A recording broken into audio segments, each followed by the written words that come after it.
Hey everyone, it's Adam, and in this video I'm going to quickly go over my review of the Jabra Evolve 75E headset. Before I even go over my opinion on this headset and my experience, I bought this myself, and I bought it specifically not just for a review, but I am going to do a review because of the most important thing, and that's the microphone quality and the microphone test. So before I go over anything else, let's get that out of the way.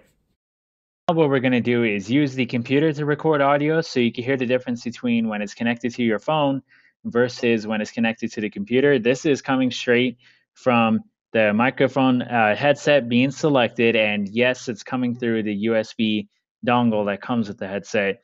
Now we're going to play some ambient noise as well, just so you can kind of see if this is better on a computer to use or better on a phone to use. ABC 1 2 3.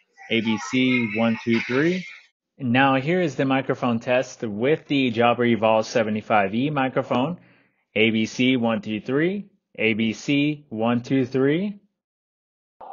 And here is the microphone of the Jabra Evolve 75E with ambient noise. Same volume and everything. ABC 1 2 3. ABC 1 2 3. All right, now that we got that out of the way, I'm just going to share it. That might have been enough for most of you. It would have been enough for me, but I'll just share my experience with the pros and cons really quickly. And the first thing I have jotted down right here is it's best for mobile. Using it on my phone with the Bluetooth connectivity directly to my phone worked the best. The microphone worked the best. Everything worked the best. There was no delays, no echoes, nothing like that, nothing weird. And also Bluetooth connection and connectivity was instant. Whether I did connect it to my phone or I did connect it via the USB adapter, it's instant. It's way better than the connection issues I was having with the Halo Smart. Active noise canceling is probably, if I had to guess a percentage, 25 to 30%, something in that range of what it's going to cancel out, but you're only going to notice it in loud environments. And it's not going to cancel out. Let's say somebody in your household is watching TV and they have it, moderately loud. Yes, you're going to notice a cancellation of it, but it's not going to be as good as what you're going to get and experience compared to if you go to a loud coffee shop or a really loud office environment that purposely has a lot of ambient noise. If you're watching TV, if you're sitting on the couch and watching TV with someone, there's too much noise directed towards you that's not going to let the microphones do its job in the earpieces to actually cancel out ambient noise you really don't want to hear. So that's just my experience with ANC. And we got to remember, this is a headset that is meant for people who want to be professionals in sound quality for making phone calls. It's not a kickback on an airplane or a kickback writing a blog and you want to jam out to music and cancel out as much noise as possible.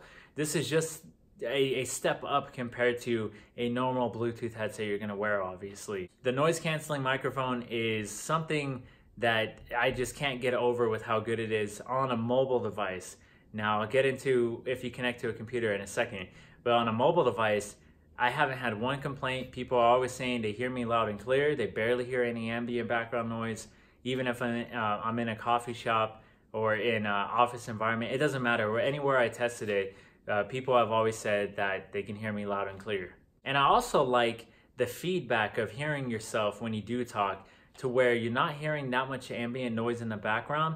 But the fact that this microphone on here has to open up when you're making calls is a large part of why you're probably not getting the best ANC. And I know that's got to be difficult to engineer, but that's just something else I figured I'd mention. Battery life was one of my favorites because I make about 4 to 5 hours of constantly on the phone calls. I know that sounded weird, but phone calls throughout the day on average. And I probably had the headset on at least 9 to 10 hours a day straight without turning it off. And yes, when I am making phone calls, I do have ANC on most of the time just to use it. May as well, right? Unless I'm in a totally library quiet setting, which I'm never usually am when I'm using this because I'm making phone calls. And I've never had it die once. So I think longevity of how long the battery lasts while using full functionality of the headset is definitely great. And the designs and buttons, it's very flexible, it's very soft, very premium. There's no weird beeping noises when you use the buttons. It more likely sounds like lightly knocking on a door kind of thing. It sounds very intriguing, and I like it because it doesn't hurt your ears or nothing. It just makes it feel even more, little details like that make it feel like it really is a premium headset. I also rarely get ear fatigue while wearing this for 4 or 5 hours a day.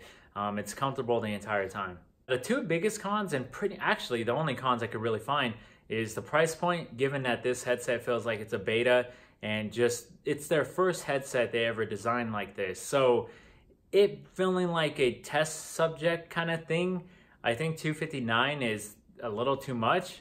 I mean, I don't know, compared to anything else you get, but it's because I get there's a lot of engineering going on here for this type of design, but still, I feel like if I had to throw out a number, maybe $200 would have been perfect.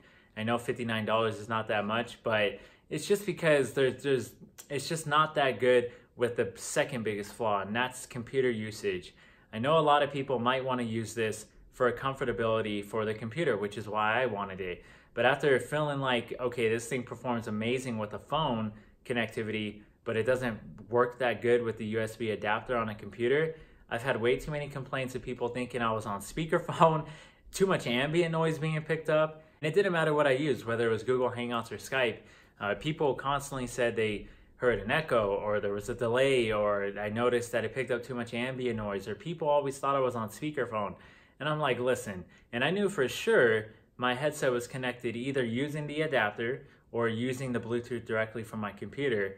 And I tried this on Windows and Mac, and I noticed the same thing. So that's the biggest flaw about this headset, is it's really good and best for people who are using it for mobility. So if they actually are going to use their phone the majority of the time making calls, or if they are going to use it and want something just a little higher end than a typical little one single mono Bluetooth headset, that's who this is for. But again, the price point is the thing that hurts that reasoning factor, because there's just different things you can get that are much cheaper for that one functionality. That's pretty much it. I can't think of anything else I'd have to say about this headset. But if you do have any questions, please let me know in the comments below. Definitely like the video if you found it worthwhile, and I'll see you guys on the next one.